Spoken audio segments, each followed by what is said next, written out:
Hello and welcome to the History of Stargate. Today's episode, Tomin. And here we go.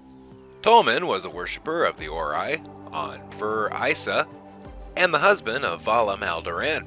An injury during childhood left him lame and infertile, and he became an outcast among his village. When Vala Maldoran was sent to the Alteran home galaxy, Tomin found her, believing she was a gift from the gods. When Vala discovered that she was pregnant, she married Tomin to prevent her people from suspecting that the child belonged to someone else. A prior later healed his limp, and he was conscripted into the Ori army. Vala feared that he would change from the gentle being he already was.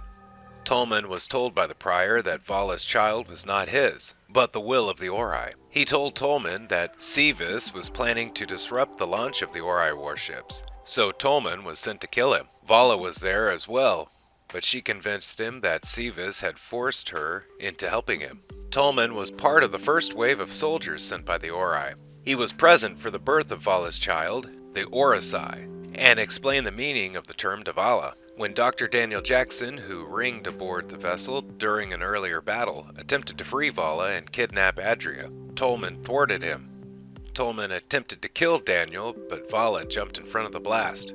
Tomin was horrified at having shot his wife, but Adria was able to heal her. Daniel took the opportunity to stun them both. Then he and Vala were beamed out by the Odyssey. By 2007, as the invasion progressed, Tomin became a cunning and ruthless warrior and skilled leader. He eventually rose to the rank of commander. The force he led was part of a group sent to planet P9C882, where SG1 was testing Arthur's mantle. Vala Maldoran was captured, and Tomin was tasked with educating her in the way of the Origin. Her unwillingness to accept Origin eventually exhausted his patience, and he told the prior he was better suited for combat. The prior insisted that converting her was his duty, and informed him that combat was no longer necessary as the village would be destroyed. Tomin objected as some of the villagers agreed to accept Origin. The prior twisted the meaning of the story of Markon to suit his own needs, causing a crisis of faith for Tomin. At Vala's urging, Tomin made an impassionate plea to the prior, who he felt was going against the teachings of the Ori. Outraged at Tomin's insubordination, the prior destroyed the village anyways, simply to demonstrate the power of the Ori to Tomin. Tomin informed Vala of what had happened, then sent her down to the planet, but refused to go with her, even though he knew he might be killed for his actions. Later, Tomin was seen again on Takara, while SG-1 was searching for the Ark of Truth.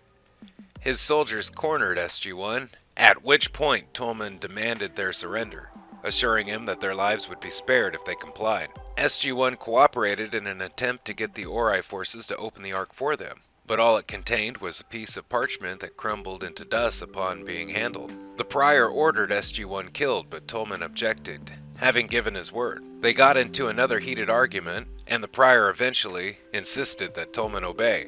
He hesitated, and Dr. Daniel Jackson and Vala Maldoran convinced him that the prior could do nothing to hurt them as his powers were being neutralized. With his powers gone and the soldiers unwilling to obey, the prior grabbed Tomin's staff weapon to kill SG-1 himself. Lieutenant Colonel Cameron Mitchell managed to grab another staff and kill the prior first, convincing Tomin and his troops that the Ori were not really gods. Tomin surrendered himself to SG-1 and returned to Earth with them.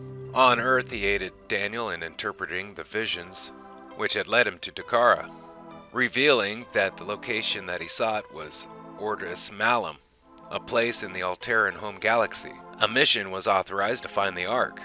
En route, Tomin talked with Teal'c about their past sins. Teal'c, matter-of-factly, told Tomin that they would never find personal forgiveness, but that devoting their lives to helping others was a small measure of retribution. Tomin expressed great regret for his actions, which he admitted he knew were wrong, but he had ignored the fact. Having arrived in the Ori galaxy, Tomin put SG-1 in contact with Hertis, a member of the anti-Ori underground, who directed them to Ortis Malum on the planet Celestis. Although he, Teal'c, Daniel, and Vala were able to discover the Ark, Tomin and the others were subsequently captured.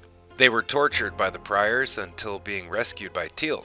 He was present when the Dosai was exposed to the Ark and translated what he was saying for everyone.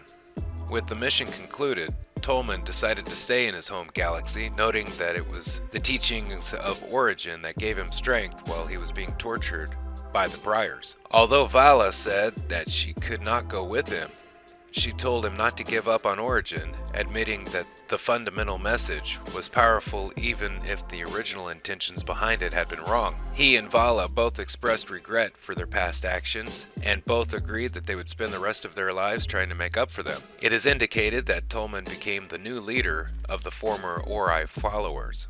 Hey, thank you for watching the History of Stargate. Special thanks to the Stargate Wiki and all contributors for all information you heard today. Don't forget to like, share, and subscribe if you can. If you have, thank you, and have a nice day. Bye-bye.